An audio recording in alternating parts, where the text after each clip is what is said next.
गौरी कौवी अपने पति कालू कौवे और बेटे जग्गू के साथ एक छोटे से घर में रहती थी। कालू जी, मैं बाहर जा रही हूँ, आप खाना बना लेना, मैं आकर खा लूँगी। अच्छा, लेकिन वक्त पर आ जाना, तुम रोजाना बहुत देर कर देती हो, सारा खाना ठंडा हो जाता है। अच्छा चलो, आ जाऊँगी, तुम मेरा इंतज़ार करना, खाना बनाकर खुद ना खाने लग जाना। इतना कहकर गौरी कौवी जंगल की तरफ रवाना हो जाती है। रास्ते में उसे रानो चिड़िया मिल जाती है। अरे गौरी बहन, कहाँ जा रही हो अकेले अकेले?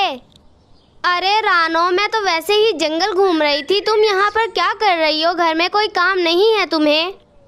हाँ, काम तो बहुत ज़्यादा है, मैं वैसे ही बैठ गई थी, थक गई थी ना, उड़ उड़ के अभी जाती हूँ। वैसे रानो, तुम्हें मालूम है मेरा सारा काम कालू ही कर देता है, मुझे कुछ भी नहीं करना पड़ता।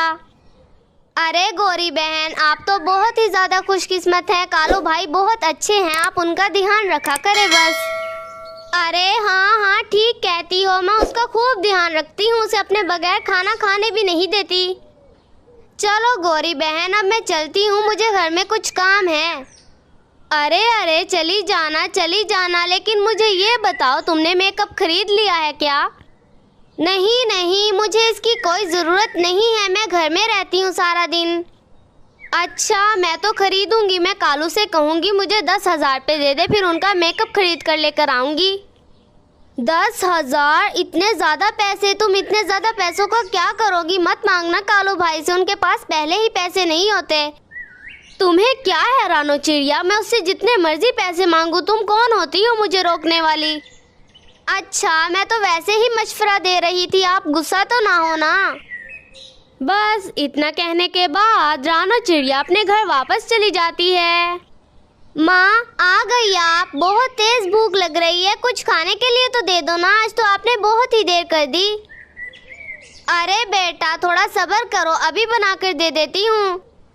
घर में अनाज बहुत ही कम था, सिर्फ एक ही परिंदा अनाज खा सकता था।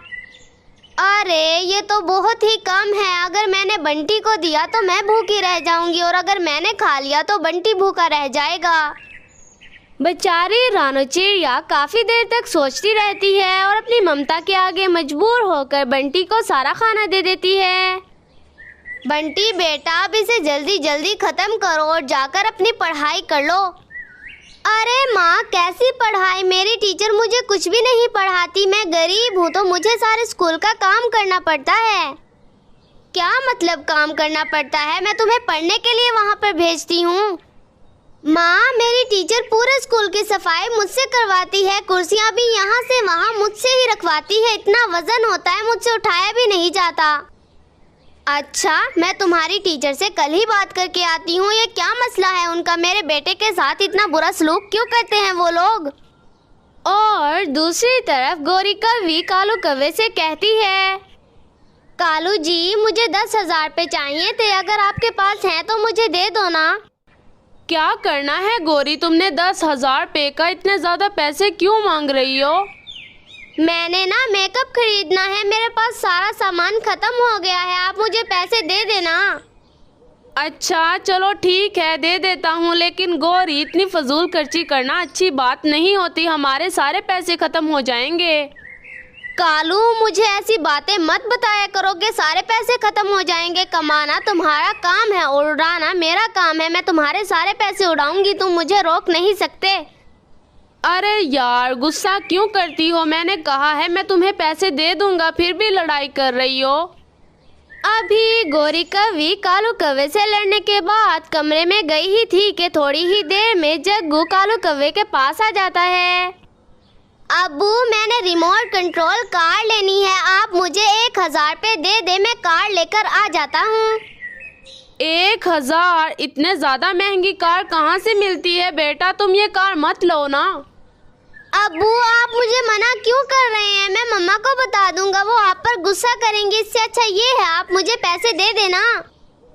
अच्छा चलो ठीक है, अब मैं तुम्हें भी 1,000 रुपये दे देता हूँ। फिर जग्गू भी 1,000 रुपये लेकर खिलौना कार खरीदने के लिए चला जाता है। अरे गौरी और जग्गू ने तो मुझे तंग ही कर दिया है। जितने पैसे मांगते हैं उतना देता हूँ, लेकिन फिर भी ये मुझे दबा कर रखते हैं, मुझ पर गुस्सा करते हैं। बेचारा कालू कौवा गौरी कवि से बहुत ही ज्यादा प्यार करता था और इसीलिए उसकी तमाम ख्वाहिशात को पूरा किया करता था। अब तो मेरा बेटा भी मुझसे प्यार से बात नहीं करता। ऐसा कब तक चलेगा? मेरे सारे पैसे भी खत्म हो जाएंगे। जब मैं बूढ़ा हो जाऊंगा तो हमारा गुजारा कैसे होगा? और दूसरी तरफ गौरी कवि 10,000 रुपये लेकर रानो चिड़िया के पास चली जाती है। ये देखो रानो चिड़िया, 10,000 रुपये कालू ने मुझे दिए हैं। मैंने उसे इतना मना किया 10,000 ना दो, लेकिन वो माना ही नहीं। अच्छा चलो ठीक है, तुम अपना मेकअप खरीद कर ले आओ ना। अब मेरे पास क्यों आई हो? मैं तुम्हें अपने साथ लेकर जाऊंगी, तुम मेरे साथ चलो। कुछ चीजें लेने में मेरी मदद कर देना ना। देखो गौरी बहन, मुझे तो किसी चीज की कोई पहचान ही नहीं है। मैं ना कोई मेकअप खरीदती हूँ जो आपको बताऊंगी कौन सा अच्छा है और कौन सा बुरा। फिर भी देखो मेरे पास इतने ज्यादा सारे पैसे हैं, मैं अकेली जाऊंगी तो कोई मुझसे छीन कर ले जाएगा। तुम मेरे साथ होगी तो किसी का सहारा तो होगा ना। अच्छा चलो ठीक है, जल्दी जल्दी चलो, मुझे बहुत काम है घर में। फिर रानो चिड़िया और गौरी कवि मेकअप खरीदने के लिए मेकअप की दुकान पर चले जाते हैं। अरे भाई साहब, कोई अच्छा सा माल दिखाओ जो बहुत ही ज्यादा महंगा हो। बहन, आपको कितने तक का मेकअप चाहिए? आप मुझे बताएं ना, आपके पास कितने पैसे हैं?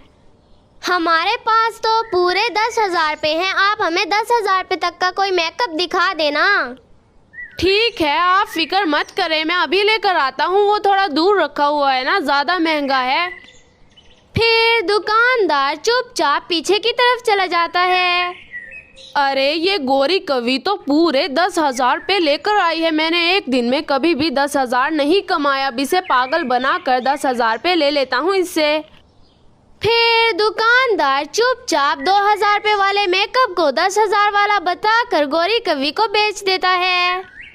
अरे रानो चिड़िया, ये तो बहुत ही ज्यादा खूबसूरत है। दिल चाहता है इसे अपने मुंह पर लगा लूं अभी से।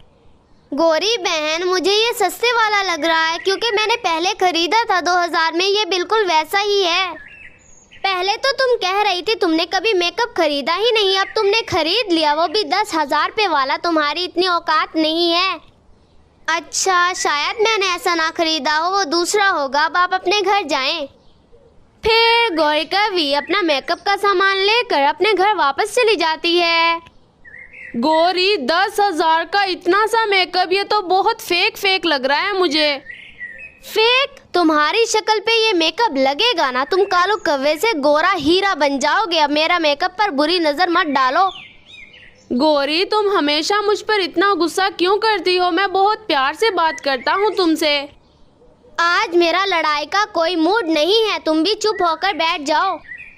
पर मैं लड़ नहीं रहा, मैं वैसे ही एक बात कह रहा था। फिर गौरी कवि अपने मेकअप का सारा सामान उठाकर अपने कमरे में चली जाती है। अब मुझे बाहर जाना होगा, मुझे कमाना होगा, वरना मेरे सारे पैसे खत्म हो जाएंगे। फिर कालू कौवा बाहर जाता है। रास्ते में उसे जग्गू मिल जाता है। अब्बू, ये देखो मेरी गाड़ी, ये मुझे अच्छी भी नहीं लग रही। तो मैं क्या करूं? तुम खुद ही ये गाड़ी लेकर आए हो, अब मुझे क्यों बता रहे हो? अब मैं इस गाड़ी को तोड़ दूंगा। आप मुझे 2,000 रुपये और दे दें, मैं इससे भी बड़ी गाड़ी लेकर आना चाहता हूँ। देखो बेटा, पैसे दरख्तों पर नहीं उगते, तुम जब कमाओगे तब तुम्हें पता चलेगा। अब्बू दे दो ना चुपचाप, मैं आपसे पैसे मांग रहा हूँ। आज से पहले आपने मुझे कभी भी मना नहीं किया, अब आप क्यों कर रहे हैं? मैं मना नहीं कर रहा, मैं तुम्हें समझा रहा हूँ। और रही बात 2,000 रुपये की, तो जाओ अपनी माँ से ले लो, मैंने उसे पैसे रखवाए हुए हैं। फिर जग्गू अपनी गाड़ी पर उछलने लग जाता है और थोड़ी ही देर में गाड़ी 2 हिस्सों में टूट जाती है। अरे अरे, ये क्या किया तुमने? गाड़ी को तोड़ दिया। ऐसा क्यों किया बेटा तुमने? क्योंकि मुझे पसंद नहीं थी, इसीलिए मैंने इसे तोड़ दिया। आपको क्या है? हाँ, मुझे तो कुछ भी नहीं है, मेरा तो दिल भी नहीं दुखता ना। मैं इतनी मेहनत से कमाता हूँ और तुम 1 मिनट में सारी मेहनत को तबाह कर देते हो। फिर जग्गू जल्दी जल्दी गौरी कवि के पास जाता है और वहाँ से 2000 रुपये लेकर एक और गाड़ी खरीदने के लिए चला जाता है। बंटी अपने घर जा रहा था कि रास्ते में उसे टूटी हुई गाड़ी नजर आ जाती है। अरे कालू अंकल, ये गाड़ी किसने तोड़ दी? ये मेरी पसंदीदा गाड़ी थी। अच्छा, क्या सच में तुम्हें ये पसंद है? हाँ, मैं मम्मा से रोजाना कहता हूँ, लेकिन मेरी मम्मा के पास इतने पैसे नहीं होते, वो मुझे ये गाड़ी नहीं दिलवा सकती। जग्गू अभी अभी ये गाड़ी तोड़ कर गया है। अगर मुझे पहले पता होता तो मैं तुम्हारे लिए रख लेता। कोई बात नहीं अंकल, मुझे ये टूटी हुई गाड़ी दे दो, मैं इसे जोड़ लेता हूँ, मुझे जोड़नी आती है गाड़ी। अरे वाह, तुम तो बहुत ही हुनरमंद हो। उठा लो ये गाड़ी, जाकर खेल लो इसके साथ। फिर बंटी टूटी हुई गाड़ी उठाकर वहाँ से भाग जाता है। कितना प्यारा बच्चा है ये रानो चिड़िया का, बहुत ही ज्यादा अक्लमंद है। इसे बड़ों का एहतराम भी है और चीजों की कदर भी। बंटी खूब ज्यादा मेहनत करता है और टूटी हुई गाड़ी को फिर से एक नई गाड़ी बना देता है। वाह, ये गाड़ी तो बहुत ही ज्यादा खूबसूरत है। मैं सबसे पहले मम्मा को जाकर दिखाता हूँ, मेरी पसंदीदा गाड़ी मुझे मिल गई है। फिर बंटी जल्दी जल्दी रानो चिड़िया के पास जाता है और उसे अपनी गाड़ी दिखाता है। अरे बेटा, ये कहाँ से उठा कर लेकर आए हो? मैंने तुम्हें कितनी बार मना किया है, किसी की चीज बगैर इजाजत कभी भी ना लेकर आना। माँ, ये कालू अंकल ने मुझे खुद ही दी है। उन्होंने कहा ये गाड़ी टूट गई है, इसे उठाकर ले जाओ और जोड़कर खेल लेना। ये तो टूटी हुई नजर आ ही नहीं रही, तुम तो झूठ बोल रहे हो ना। माँ, मैं झूठ कभी भी नहीं बोलता और ये गाड़ी सच में टूटी हुई थी। मैंने इसे अपनी मेहनत से जोड़ा है, अब ये गाड़ी मेरी हो गई है। शाबाश मेरे बेटे, तुम तो बहुत ही ज्यादा मेहनती हो। फिर रानो चिड़िया इतना कहने के बाद अपने काम पर वापस चली जाती है। काश इस गाड़ी पर मैं बैठ सकता और इसे चला सकता, बहुत ही ज्यादा मजा आता। अभी बंटी ने ये कहा ही था कि नन्ही सी गाड़ी एक बड़ी सी गाड़ी में तब्दील हो जाती है। अरे ये तो मैंने अभी कहा ही था और ये तो बड़ी सारी हो गई। ये तो जादुई गाड़ी है, हमारी तो किस्मत ही खुल गई है। फिर बंटी अपनी बड़ी सी गाड़ी के अंदर बैठ जाता है और उसे चलाकर जंगल में ले जाता है।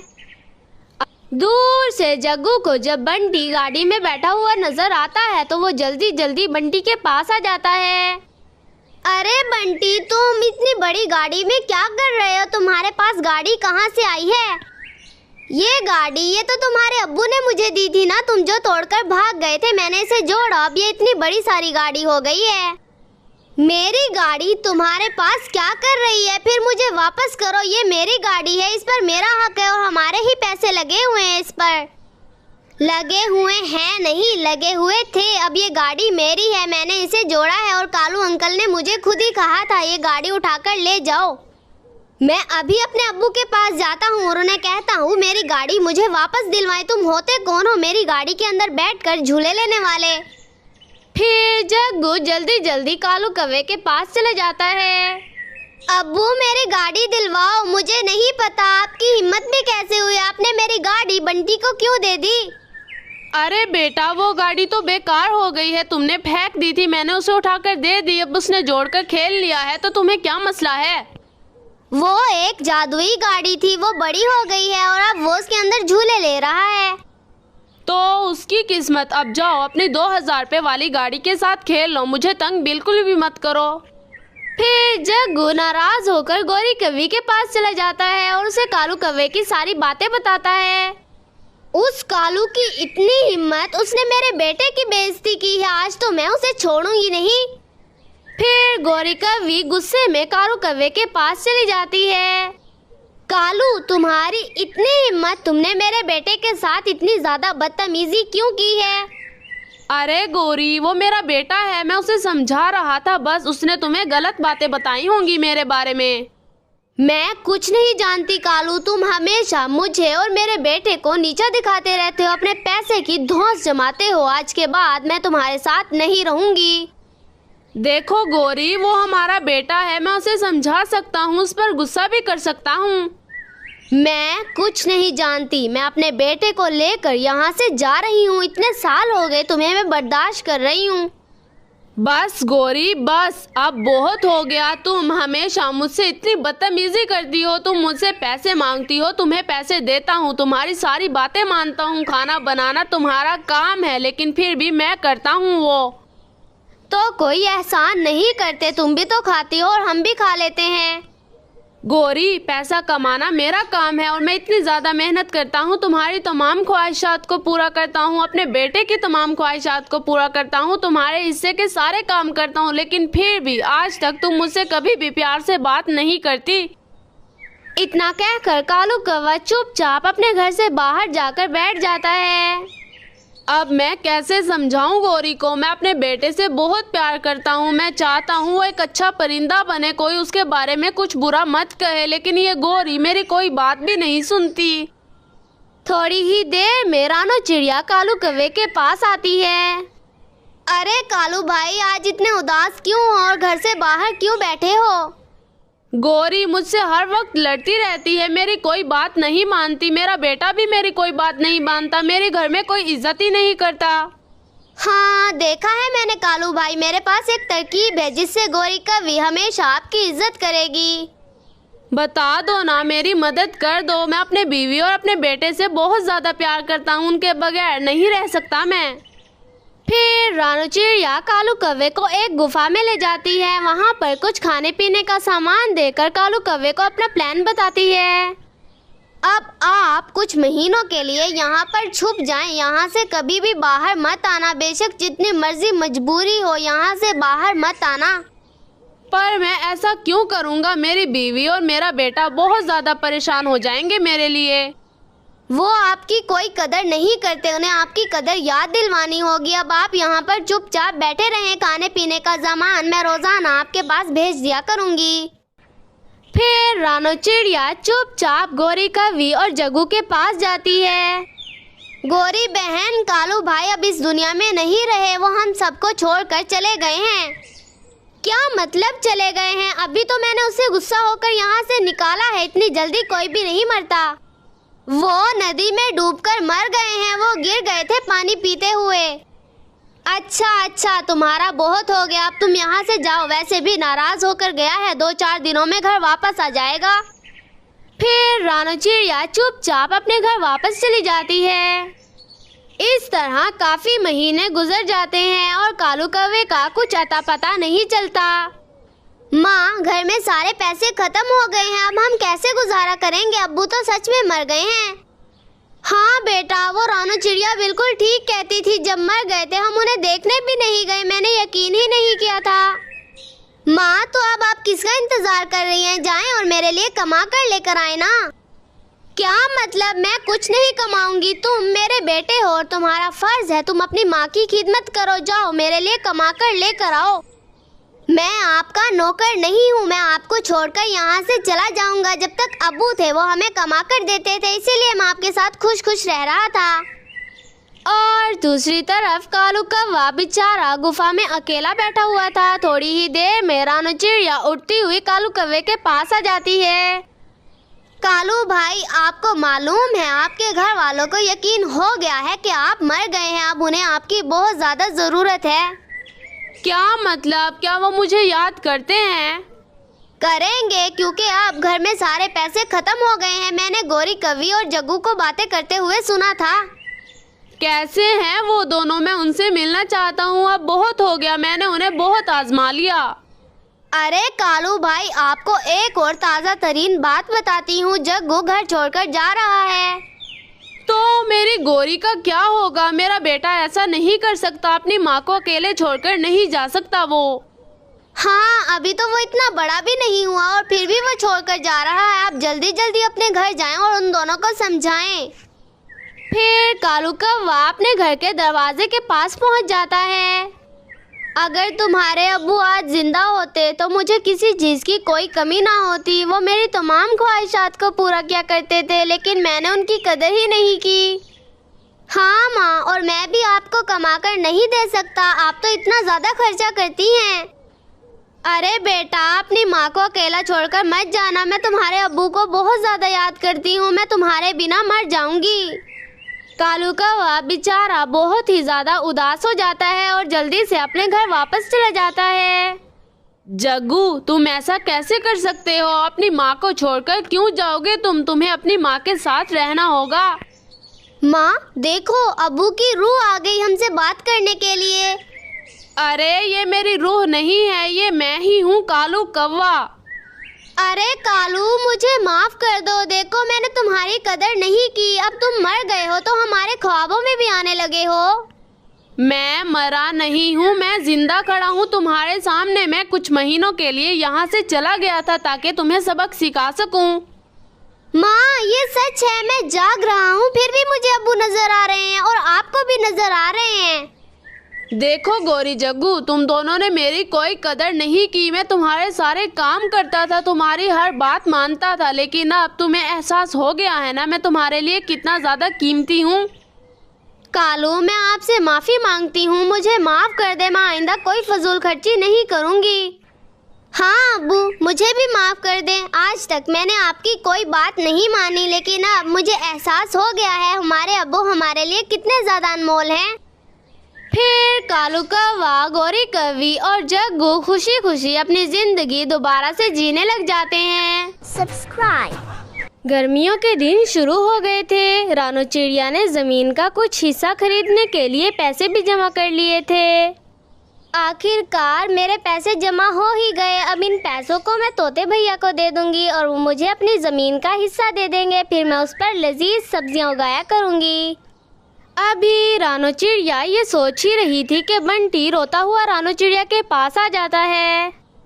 मम्मा, टीचर ने मुझे स्कूल से निकाल दिया। वो कहती हैं अपनी फीस जमा करवाओ वरना मेरी क्लास में ना बैठना। अरे बेटा, तुमने अपनी टीचर को नहीं बताया। अब मैं सब्जियां उगाऊंगी, उनसे मिलने वाले पैसों से उनकी मैं फीस अदा कर दूंगी ना। मम्मा, टीचर मुझ पर रोज गुस्सा करती हैं। सब बच्चे मुझ पर हंसते हैं, मुझे बहुत दुख होता है। अरे मेरे बच्चे, तुम परेशान मत हो। देखो मेरे पास अभी इतने ही पैसे हैं। अभी मैं जमीन का टुकड़ा खरीदूंगी, उस पर सब्जियां उगाऊंगी, उन्हें बेचूंगी, फिर तुम्हारी फीस भी अदा कर दूंगी और हमारे घर के हालात भी ठीक हो जाएंगे। माँ, अब मैं स्कूल नहीं जाऊंगा। वैसे भी टीचर मुझे पढ़ाती तो है ही नहीं, तो मैं आपके साथ थोड़ी बहुत मेहनत ही कर लिया करूंगा ना। अच्छा चलो ठीक है, अभी तुम यहाँ पर बैठो, मैं तोते भाई के पास जाती हूँ और वहाँ से ज़मीन का कुछ टुकड़ा खरीद लेती हूँ। फिर रानू चिड़िया अपने पैसे लेकर जंगल से गुजर रही थी कि रास्ते में उसे गौरी कवि मिल जाती है। अरे अरे चिड़िया, कहाँ जा रही हो और तुम्हारे पास इतने ज़्यादा सारे पैसे कहाँ से आए हैं? अरे गौरी बहन, मैं तोते भाई के पास जा रही हूँ। मैं सब्जियाँ उगाऊंगी और उन्हें बेचूंगी। अरे सोच तो तुम्हारी बहुत अच्छी है, लेकिन कालू को आ जाने दो, मैं उसे तुम्हारे साथ भेज दूंगी। उसे जमीनों का पता है, कौन सी जमीन अच्छी है, कौन सी जमीन बंजर है। अरे गौरी बहन, इसकी कोई जरूरत नहीं है, मुझे खुद भी पहचान है। एक तो बहन कहती हो, ऊपर से मदद भी नहीं करने देती। थोड़ी देर तो इंतजार करो, कालू को आ जाने दो, रात के वक्त चले जाना ना। फिर चिड़िया गौरी कवि की बातों में आ जाती है और अपने घर वापस चली जाती है। अरे कालू, तुम सारा दिन यहाँ पर बैठे ये घोंसला तोड़ते रहते हो और वहाँ चिड़िया ने इतने ज्यादा पैसे जमा कर लिए हैं, वो जमीन का टुकड़ा खरीदने के लिए जा रही थी। मजाक मत करो गौरी मुझसे, मुझे मालूम है वो चिड़िया भिखारी है, उसके पास 1 रुपया भी नहीं होता, हमसे ही मांग मांग कर लेकर जाती है सारी चीजें। अरे कालू, चिड़िया हमसे नहीं मांगती, हम चिड़िया से मांगते हैं। अब मेरी बात ध्यान से सुनो, चिड़िया के पास ज्यादा सारे पैसे हैं, वो सब चोरी कर लो तुम। क्या मतलब चोरी कर लूं? वो चिड़िया की मेहनत के पैसे हैं, वो जमीन खरीदने जा रही थी। अरे तुम्हारी अक्ल कहाँ चली गई? मैंने चिड़िया को रोका था, वो तुम्हारे साथ जाएगी। अब फिर रास्ते में तुम अपने दोस्त को भेजकर उसके सारे पैसे छीन लेना। अरे गौरी, तुम तो बहुत ज्यादा चालाक हो, ना रहेगा बांस ना बजेगी बांसुरी। चलो अब चिड़िया के घर चलते हैं और ज्यादा देर नहीं करते। इतने ज्यादा सारे पैसे थे, मुझे तो अभी से ही पैसों पर आराम करने का मजा आ रहा है। फिर कालू कौवा और गौरी कवि खुशी खुशी रानू चिड़िया के घर चले जाते हैं। अरे कालू भाई, आ गए आप, मैं आपका ही इंतजार कर रही थी। अब चलते हैं, देखो कल तो मैंने बीज भी लेकर आने हैं, मेरे पास टाइम बहुत कम है। हाँ हाँ रानो, मैंने कालू को सब बता दिया है, अब वो तुम्हें एक अच्छी सी जमीन लेकर दे देगा। बंटी बेटा, मैं कालू अंकल के साथ जा रही हूँ, आप अपना ध्यान रखना, रात होने से पहले मैं घर वापस आ जाऊंगी। ठीक है मम्मा, जल्दी से जाएं और जल्दी से घर वापस आ जाना। फिर रानो चिड़िया अपने पैसे निकाल कर कालू कौवे के साथ चली जाती है। फिर कालू कौवा काफी देर तक रानो चिड़िया के साथ हवा में उड़ता रहता है। रास्ते में कालू कौवा रानो चिड़िया को रोककर पूछता है, अरे रानो चिड़िया, काफी देर हो गई है, हम लोग उड़ रहे हैं, मैं पानी पी कर आता हूँ, तुम मेरा इंतजार करो। कालू भाई, मुझे अकेला छोड़कर यहाँ से कहीं भी मत जाओ ना, देखो मेरे पास कितने ज्यादा सारे पैसे हैं, अगर कोई आ गया और मुझसे ये पैसे छीन कर ले गया तो मैं क्या करूँगी। अरे चिड़िया, मैं तुम्हारी खातिर प्यासा तो नहीं रह सकता ना, मुझे तो पानी पीना है और मैं पानी पीने जा रहा हूँ। पर कालू भाई, मैं दोपहर के वक्त आ रही थी तो गोरी कवि ने मुझे मना कर दिया कि आप मेरे साथ जाएंगे, आप तो अब यहाँ से जा रहे हैं, फिर आगे मेरी हिफाजत कौन करेगा। फिर कालू कौवा रानो चिड़िया को अकेला छोड़कर वहाँ से नदी किनारे पानी पीने के लिए चला जाता है। अरे ये जंगल तो बहुत ही ज्यादा सुनसान है और शाम का वक्त भी हो गया है, अब तो चोर और लुटेरे ही आ सकते हैं यहाँ पर। उधर कालू कौवे ने अपने दोस्त को बुलाया हुआ था ताकि वो रानो चिड़िया के सारे पैसे लूट ले। अरे कालू भाई, बताओ क्या मुर्गा हाथ फंसा है या नहीं फंसा। अरे भाई, हमारा प्लान बहुत अच्छे तरीके से काम कर रहा है, वो रानो चिड़िया मेरे साथ आ चुकी है, वो अकेली खड़ी है, तो अब मैं जाता हूँ, उसके सारे पैसे छीन लेता हूँ, फिर हम दोनों मिलकर ऐश करेंगे ऐश। अरे भाई, मुझे तो जाने दो वहाँ पर, वरना वो रानो चिड़िया मुझ पर शक करेगी कि पैसे मैंने चोरी किए हैं, क्योंकि मैं उसके साथ नहीं होऊंगा ना। तो जल्दी जाओ, मुझे बेसब्री से इंतज़ार है, इतने ज़्यादा सारे पैसे हैं रानो चिड़िया के पास, मैं भी ऐश करूँगा, तुम भी ऐश करना। अब मेरी बात ध्यान से सुनो, मैं रानो चिड़िया के पास जाऊंगा और जोर जोर से चिल्लाऊंगा, बचाओ बचाओ, तुम फौरन वहाँ पर आ जाना और सारे पैसे लूटकर भाग जाना। इतना कहकर कालू कौवा रानो चिड़िया के पास चला जाता है। कालू भाई, पानी पीने लग गए थे या बनाने लग गए थे, देखो कितनी देर में आए हो तुम। क्या करूं, इतनी देर से प्यास लग रही थी, अब पानी पी कर आया हूं, अब थोड़ा सुकून हुआ है मुझे। अब तो रात हो गई, अब मैं घर वापस जा रही हूँ, मैं सुबह अकेली ही आ जाऊंगी। बचाओ बचाओ। ये आवाज सुनते ही कालू कौवे का दोस्त जल्दी से रानो चिड़िया और कालू कौवे के पास आ जाता है। तुम्हारे पास जो कुछ भी है निकाल दो। अरे भाई, हम दोनों के पास कुछ भी नहीं है, इस रानो चिड़िया के पास ना कोई बोरी है और ना उसके अंदर पैसे हैं। अरे कालू भाई, ये क्या कह रहे हो, आपने सब कुछ उसे बता दिया, वो मेरे पैसे मुझसे छीन कर ले जाएगा। अगर जान प्यारी है तो जो भी पैसे तुम्हारे पास हैं वो मुझे दे दो, वरना मैं तुम्हें जान से मारकर यहाँ से भाग जाऊंगा। दे दो रानो, इसे सारे पैसे दे दो, मैं तुम्हारे लिए आया था, अगर मेरी जान चली गई तो मेरे बीवी और मेरे बच्चे का क्या होगा। हाँ कालू भाई, आप बिल्कुल ठीक कहते हैं, मेरा बंटी भी अभी बहुत ज़्यादा छोटा है, उसे मेरी ज़रूरत है, मैं इस ज़मीन का कुछ नहीं करूँगी, मुझे अपना बेटा बहुत प्यारा है। फिर रानो चिड़िया अपनी ममता के आगे मजबूर होकर सारे पैसे चोर को दे देती है और चोर वो सारे पैसे लेकर वहाँ से भाग जाता है। उदास होकर रानो चिड़िया अपने घर वापस आ जाती है और कालू कौवा भी अपने बच्चों के पास चला जाता है। मम्मा, आज तो मैं बहुत ही ज़्यादा खुश हूँ, आज तो हम दोनों थोड़ी सी ज़मीन के मालिक बन गए हैं। अरे बेटा, कैसे मालिक, सारे पैसे तो हमारे लूट लिए गए हैं। क्या मतलब मम्मा, आपने ज़मीन नहीं खरीदी, मेरा तो इतना शौक था कि कोई ज़मीन हमारी हो, मैं उस पर जाकर खेलूं।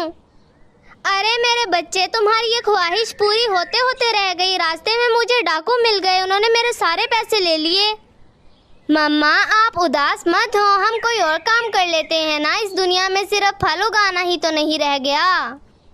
उधर कालू कौवा और गोरी कौवी बहुत ही ज़्यादा खुश हो रहे थे। गोरी, कल की सुबह हमारे लिए एक बहुत अनमोल सुबह होगी, कल हम बहुत ज़्यादा अमीर होंगे। हाँ कालू, तुम बिल्कुल ठीक कहते हो, इस जंगल में सबसे ज़्यादा पैसे चिड़िया के पास थे और वो ज़मीन लेने के लिए जा रही थी और मैं ऐसा होने नहीं दूंगी कभी भी। कल मैं तोते के पास जाऊंगा और उससे जमीन का टुकड़ा ले लूंगा। वो मुझे बेच देगा जो उसने रानो चिड़िया को बेचना था। एक तरफ रानो चिड़िया बहुत ही ज्यादा उदास थी, वहीं दूसरी तरफ कालू कौवा बहुत ही ज्यादा खुश नजर आ रहा था। अगली सुबह होते ही कालू कौवा जल्दी से अपने दोस्त के पास जाता है और अपने सारे पैसे मांगता है। अरे मेरे सारे पैसे दे दो, तुम मेरे साथ ऐसा धोखा नहीं कर सकते। कालू, तुमने मुझसे वादा किया था आधा आधा हम दोनों लेंगे, फिर तुम सारे पैसे मुझसे क्यों मांगने के लिए आए हो? तुम्हारी औकात नहीं है इतना ज्यादा सारा पैसे लेने की। जितने पैसे मैं तुम्हें दूंगा उनमें जाकर एक आधी टॉफी खा लेना बस। ज्यादा बनो मत कालू। अभी मैं चिड़िया के पास जाता हूँ और उसे तुम्हारा सारा राज बता देता हूँ। सारे पैसे तुमने उसके चोरी करवाए थे मुझसे। अच्छा चलो ठीक है, जाओ और बताओ। देखना मैं तुम्हें जान से मार दूंगा, यहाँ से कहीं जाने ही नहीं दूंगा। फिर कालू कौवा अपने दोस्त से सारे पैसे छीन लेने के बाद तोते के पास चला जाता है। तोते भाई, मुझे आपसे जमीन का टुकड़ा चाहिए जो आप रानो चिड़िया को देने वाले थे। पर मैंने रानो चिड़िया से वादा किया हुआ है, मैं उसके अलावा और किसी को नहीं दे सकता। तोते भाई, आपको नहीं मालूम रानो चिड़िया के सारे पैसे चोरी हो गए हैं। मुझे भी बहुत ज़्यादा दुख लगा हुआ है। अब अगर उसके पैसे चोरी हो ही गए हैं तो मुझे तो अपनी ज़मीन बेचनी है ना। चलो मैं तुम्हें ही बेच देता हूँ। फिर तोता कालू कौवे को अपनी ज़मीन का आधा हिस्सा दे देता है। अरे गोरी, मुबारक हो, हमें ज़मीन मिल गई है। और ये देखो कागजात, ये सारी ज़मीन मेरे नाम है। अरे कालू, आखिरकार तुम्हारी मेहनत रंग ले ही आई। तुमने इतनी ज्यादा सारी मेहनत की थी। अब जल्दी से बाजार से मिठाई ले आओ, मैं रानो चिड़िया के घर मिठाई देकर आती हूँ। फिर कालू कौवा जल्दी से मिठाई लेने के लिए कबूतर की दुकान पर चला जाता है। अरे कबूतर, तुम्हारी दुकान पर जितनी भी मिठाई है सारी की सारी पैक कर दो, मुझे जंगल के सब परिंदों के घर भेजनी है। पर कालू भाई, ऐसा क्या आपके हाथ लग गया? कल कुछ ही दिनों पहले तो आप मुझसे उधार लेकर गए थे ना, पहले वो तो उतार दो। हाँ हाँ, तुम जैसे भिखारी अब मेरे पास आते ही रहेंगे ना। ये लो अपने पैसे उधार वाले, और अब मुझे ये मिठाई दो, मैंने जाना है। वैसे कालू भाई, मुझे ये तो बताओ, तुम्हारे हाथ ऐसा क्या लग गया? तुम तो दिन ही दिन में अमीर हो गए हो। मैंने ज़मीन खरीद ली है, ज़मीन। अब उस ज़मीन पर मैं फसल उगाऊंगा, उस फसल को बेचूंगा और मेरे पास और भी ज़्यादा पैसे हो जाएंगे। फिर तो एक डब्बा मेरे घर भी भेज देना, मेरे बेटे को बहुत ज़्यादा मिठाई पसंद है। रख लेना रख लेना, अभी मुझे जल्दी से मिठाई पैक करके दो, मेरे पास टाइम बिल्कुल भी नहीं है। फिर कबूतर कालू कौवे को जल्दी से ज़्यादा सारी मिठाई पैक करके दे देता है। चिड़िया, ये देखो, मैं तुम्हारे लिए मिठाई लेकर आई हूँ। अब इसे जल्दी जल्दी खाओ और मुझे बताओ तुम्हें कैसा जायका है ये खाने से। अरे गोरी बहन, ये तो मिठाई है और मिठाई हमेशा मीठी ही होती है और इससे मीठा ही जायका आएगा ना। अब जल्दी जल्दी खा लो, मेरे पास टाइम नहीं है, मुझे और घरों में भी मिठाई बांटने के लिए जाना है। अरे गोरी बहन, आप किस वजह से मिठाई बांट रही हैं? मुझे भी खुशी की खबर बता देना। अरे तुम्हें नहीं मालूम, कालू ने ज़मीन ले ली है, वो भी तोते की ज़मीन। अरे वो ज़मीन तो मैंने ही खरीदनी थी, मैंने उसके लिए पैसे भी जमा किए हुए थे। तो चिड़िया, कल तुम खुद ही गई थी ना कालू के साथ ज़मीन खरीदने के लिए, तुमने तो खरीद ली होगी अपनी ज़मीन। अरे क्या कालू भाई ने आपको नहीं बताया? मेरे सारे पैसे चोरी हो गए, कोई मेरे पास आया और मेरे सारे पैसे लेकर भाग गया मुझसे। नहीं भाई नहीं, कालू ने मुझे कुछ भी नहीं बताया। मैं तो अपनी खुशियाँ तुम्हें बताने के लिए आई थी और तुम अपने ही गम लेकर मेरे पास आ गई हो। अच्छा बहन, अब मैं ये मिठाई खा लेती हूँ, आपकी खुशियों में तो शामिल हो जाती हूँ ना। अब कोई ज़रूरत नहीं है, तुम ये दुखी मुंह बनाकर हमारी मिठाई खाओगी और ये मिठाई भी कड़वी हो जाएगी। मैं अपनी मिठाई लेकर जा रही हूँ। फिर गोरी कौवी रानो चिड़िया की दुखती रख पर हाथ रख के वहाँ से चली जाती है। अरे कालू, आज तो तीर खूब निशाने पर लगा है। मैंने चिड़िया की बातों ही बातों में इतनी ज़्यादा बेइज्जती की है, आइंदा वो हमारे घर आएगी भी नहीं। क्या कह रही थी चिड़िया? मुझे भी बताओ, मैं भी सुनना चाहता हूँ उसके दिल का हाल। मैंने जब उसे ज़मीन की बात बताई तो वो हैरान हो गई और कहने लगी, वो ज़मीन तो मैंने खरीदनी थी ना। यही होशियारी और चालाकी हमें आगे भी कामयाब करेगी। गौरी, तुम मुझे हमेशा ऐसे ही मशवरे देती रहना ना, मुझे मेहनत करनी होगी और हम हमेशा कामयाब होते रहेंगे। और दूसरी तरफ रानो चिड़िया अपने घर में उदास बैठी थी। थोड़ी ही देर में बंटी रानो चिड़िया के पास आता है। मम्मा, आम का मौसम आ गया है, अब हम आम उगाएंगे और उन्हें बेचा करेंगे। अरे मेरे बच्चे, आम उगाने के लिए भी तो जगह का होना जरूरी है ना, और हमारे पास इतनी जगह नहीं है। माँ, हमारे घर के बाहर थोड़ी सी जगह है, हम वहाँ पर एक दरख्त तो लगा ही सकते हैं ना। वो दरख्त हमारे लिए बहुत बड़ा खजाना बन जाएगा। बंटी की ये बात सुनकर तो रानो चिड़िया बहुत ही ज्यादा खुश हो जाती है। उनके घर के बाहर थोड़ी सी जगह पड़ी हुई थी। रानो चिड़िया जल्दी से वहाँ पर आम का बीज बो देती है। अब तो रानो चिड़िया रोजाना उस बीज को पानी देती और उसका खूब ज्यादा ख्याल रखती थी। और दूसरी तरफ कालू कौवा और गोरी कौवी अपनी जमीन पर खूब ज्यादा मेहनत करते हैं, बीज बोते हैं। अरे कालू, मैंने बीज तो बो दिए, अब तुम यहाँ पर निगरानी करना, कोई आकर हमारे बीज ही ना निकाल कर ले जाए। अरे गौरी, मुझ नन्ही सी जान पर इतना ज्यादा जुल्म मत करो ना। देखो, अभी हमने बीज ही बोए हैं, अभी इन्हें कोई निकाल कर नहीं लेकर जाएगा। और दूसरी तरफ रानो चिड़िया हर वक्त अपने बीज को ही देखती रहती थी। अल्लाह ताला, मेरी मदद करो, इस बीज को उगा दो ताकि मैं अपने बेटे की स्कूल की फीस भी अदा कर सकूं और अपने घर के हालात भी ठीक कर सकूं। बस इतना कहने के बाद रानो चिड़िया अपने घर जाकर आराम करने लग जाती है। जब अगली सुबह रानो चिड़िया उठती है तो उसके बीज से फल निकलना शुरू हो जाते हैं। अरे ये तो छोटा सा पौधा है, लेकिन इस पर फिर भी आम उग गया। बंटी बेटा, जल्दी आओ, ये देखो, ये पौधा कितना छोटा है लेकिन इस पर आम उग गया है। जैसे ही बंटी पौधे को देखता है तो हैरान रह जाता है। अरे मम्मा, ये हमारे सब्र का फल है, ये तो हमारे लिए बहुत ही ज्यादा खुशी की बात है। जब तक ये बड़ा होगा तब तक तो हमारे पास और भी ज्यादा सारे फल आ जाएंगे ना।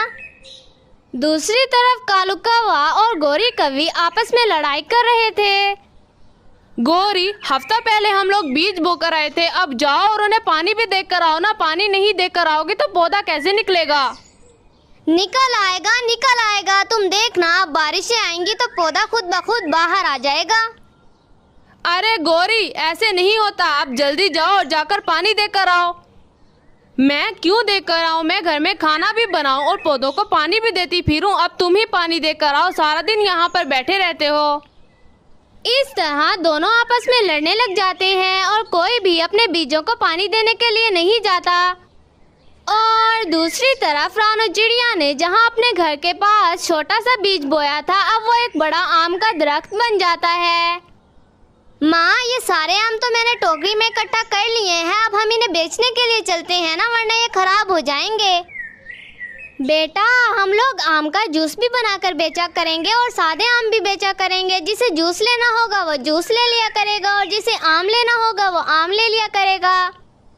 मम्मा, मतलब डबल डबल कमाई, बहुत ज़्यादा मज़ा आएगा। मैं आम का जूस बेच दिया करूँगा, आप आम बेच दिया करना। फिर रानो चिड़िया और बंटी एक रेडी पर आम का जूस और आम लादकर जंगल में चले जाते हैं। माँ, क्या एक गिलास जूस मैं पीकर देखूं कैसा है? हाँ मेरे बेटे, पी लो, इस पर सबसे पहला हक तुम्हारा ही तो है। फिर बंटी आम का जूस पीता है। आम का जूस बहुत ही ज़्यादा लजीज होता है, जिसकी वजह से जंगल के सारे परिंदे रानो चिड़िया के पास रोज़ाना आम खरीदने और जूस पीने के लिए आते थे। अरे गौरी, तुम्हें कुछ मालूम भी है? उस रानो चिड़िया का कारोबार इतना अच्छा चल रहा है और तुम यहाँ पर बिस्तर तोड़ती रहती हो। मैं बिस्तर नहीं तोड़ती, मैं खाना बनाती हूँ। तुम जाकर अगर आज बीजों को पानी दे आते ना, उस जमीन पर इतने ज्यादा आम के दरख्त होते। क्यों? मैं क्यों जाऊँ? मेरे पंख बहुत ज्यादा दुखते हैं और मेरे सर में भी दर्द हो रहा था उस दिन तो। कालू कौवा और गोरी कौवी रोजाना आपस में लड़ने लग जाते थे और अपना कोई भी काम मुकम्मल तरीके से नहीं कर सकते थे। दूसरी तरफ रानो चिड़िया अपनी कामयाब जिंदगी में दाखिल हो जाती है और अपनी तमाम ख्वाहिशात को पूरा कर लेती है। बेटा, ये देखो, मैं तो पहले जमीन का नन्हा सा टुकड़ा खरीदने के लिए गई थी, अब मेरी जमीन कितनी बड़ी है, मैं इन सब पर आम के दरख्त उगाऊंगी। हाँ हाँ मम्मा, हमें हमारे सब्र का फल मिला है, लेकिन अब हमें ये पता लगाना है आपकी जमीन के पैसे किसने चोरी किए थे। अरे बेटा कुछ नहीं होता, जिसने मेरे पैसे चोरी किए थे उसका भला होना। अगर वो मेरे पैसे ना चोरी करता मैं उसी जमीन पर मेहनत करती रहती। कालू कौवा रानू चिड़िया और बंटी की ये सारी बातें सुन लेता है और जल्दी से गौरी कवि के पास चला जाता है। गौरी, ये जो रानू चिड़िया इतनी ज्यादा अमीर हो रही है ना, हम दोनों की वजह से हो रही है। अरे कहाँ गई अक्ल तुम्हारी? तुम क्या उसके बीज को पानी देकर आते थे? नहीं नहीं, अगर हम उसके पैसे चोरी ना करते तो उसका दरख्त कैसे उगता, वो आम कैसे उगाती। हाँ हाँ, तुम तो बिल्कुल ठीक कहते हो। चलो फिर रानू चिड़िया के पास हम अपना दरख्त उसे छीन लेते हैं, क्योंकि वो हमारे मशवरे से उसने उगाया था ना। फिर कालू कौवा और गौरी कवि गुस्से में रानू चिड़िया के पास चले जाते हैं। रानू चिड़िया, ये सारी मेहनत हमारी है। आम का दरख्त जो तुमने उगाया है वो भी हमारी वजह से ही उगाया है। ऐसे कैसे आपकी वजह से उगाया है? आपकी वजह से उगाया होता क्या इतना बड़ा होता? तुम्हें मालूम नहीं है शायद, उस दिन मैंने तुम्हारे सारे पैसे चोरी करवा दिए थे और उन पैसों से मैंने जमीन खरीद ली थी। कालू भाई, आप तो बहुत बड़े धोखेबाज निकले। आपने मेरे सारे पैसे चोरी कर लिए। हाँ हाँ किए, मैंने कालू से कहा था कि तुम्हारे सारे पैसे चोरी कर ले। सर अब आप बाहर आ जाइए। देखें, इन दोनों ने अपना जुर्म कबूल कर लिया है, अब आप इन्हें अरेस्ट कर सकते हैं। फिर पुलिस कालू कौवे और गौरी कवि को जेल में डाल देती है और रानू चिड़िया अपने बेटे बंटी के साथ अपनी जिंदगी हंसी खुशी गुजारने लग जाती है। Subscribe.